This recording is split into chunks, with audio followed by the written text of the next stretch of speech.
নমস্কার, আমি ভূষণ রায়। আমার ফেসবুক পেজ ও ইউটিউব চ্যানেল ইন্ডিয়ান ইমোশন নিয়ে আপনাদের স্বাগত জানাই। আমি আজকে এমন একটা বিষয়ে আপনাদের কাছে আমার বক্তব্য তুলে ধরার চেষ্টা করব যা আমরা এর আগে কল্পনাও করিনি। আমরা এতদিন থেকে যা জেনে আসছিলাম, আজকের আলোচ্য বিষয় সম্পূর্ণ তার উল্টো। যদিও আমরা সবাই জানি পশ্চিমবঙ্গের বর্তমান পরিস্থিতিতে সবকিছুই সম্ভব।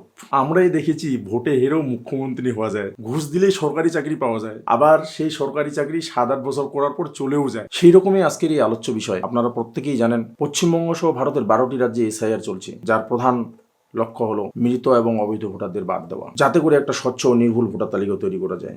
এসআইআর নিয়ে তো রোজই আপনারা অনেক খবরই মিডিয়াতে পাচ্ছেন। আজকে আমি সেসব নিয়েও কিছু বলবো না। আমি বলবো এসআইআর এর সবচেয়ে অবাক করা বিষয়টি নিয়ে, যা শুধু পশ্চিমবঙ্গে নয় গোটা ভারতবর্ষে আলোড়ন সৃষ্টি করে দিয়েছে।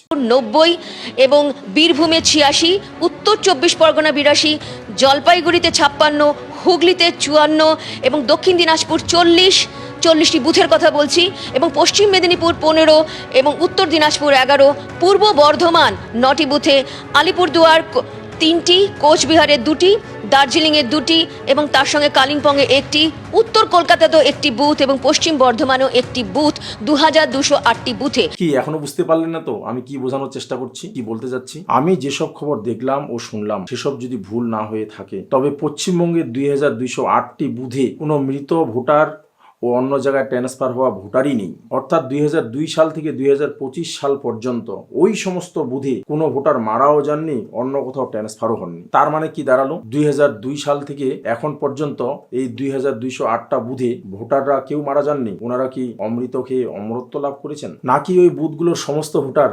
পশ্চিমবঙ্গের সুপার স্পেশালিটি হসপিটালের উন্নত স্বাস্থ্য ব্যবস্থায় দীর্ঘায়ু হয়ে গেছেন? আচ্ছা, ধরে নিলাম দীর্ঘায়ুও হয়েছেন, অমরত্বও পেয়েছেন, কেউ কি বিয়ে করেননি? এই সমস্ত বুথের যে ভোটাররা এই বুথ থেকে অন্য কেউ বিয়ে করে নিয়ে গেছে, সেরকম কি একটাও পাওয়া যায়নি যে কারো ভোট ট্রান্সফার হওয়ার জন্য অন্তত একটা ভোটার শিফটেড দেখাইতো? এই সমস্ত বুথে একটা ভোটারও শিফটেড নেই। সবাই অমরত্ব পেয়েছেন, সবাই দীর্ঘায়ু হয়েছেন, আর কারো ভোট ট্রান্সফার হয়নি। অবাক ব্যাপার, মজার ঘটনা। যাই হোক, মনে হয় অনেক কিছুই বলে ফেললাম। তবে নির্বাচন কমিশন কিন্তু সঠিক হিসাব তো বের করেই ছাড়বেন। আর যদি সেখানে অমৃতের সন্ধান পাওয়া যায়, তবে তার ভাগ কিন্তু আমরাও পাবো, চিন্তা করবেন না।